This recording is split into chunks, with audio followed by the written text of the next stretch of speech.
ఈ పంచదివ్య క్షేత్రముల గురించి తెలుసుకొని సందర్శించిన ఒక దివ్యానుభూతి కలుగుతుంది.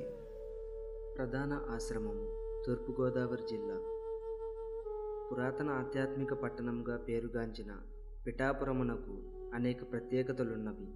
శక్తిపీఠము, దత్తపీఠము మొదలగు పీఠములకు నెలవుగా ఉండటం వలన పీఠముల పురమని, గురుపీఠ నగరమని, పదవ శక్తి పీఠమైన పురూహుతీదేవి ఆలయం ఉండుట చేత పురూహుతీపురంగా, పిష్టపురంగా, పిఠాపురంగా నామాంతరం చెందినది.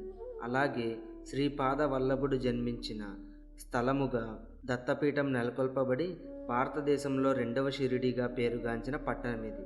కావున ఇది చారిత్రక, ఆధ్యాత్మిక నేపథ్యమున్న పట్టణము. ఈ పీఠము ఆంధ్రప్రదేశ్లో ప్రవేశించిన తరువాత కొంతకాలం సంచార పీఠముగా ఉన్నది.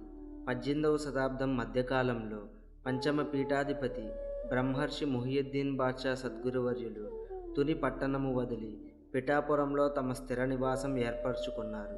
అప్పటి నుండి నేటి నవమ పీఠాధిపతి వరకు ఈ పీఠం అవిచ్ఛిన్నముగా శ్రీ విశ్వ విజ్ఞాన విద్యా ఆధ్యాత్మిక పీఠము అనే పేరుతో కొనసాగుచున్నది.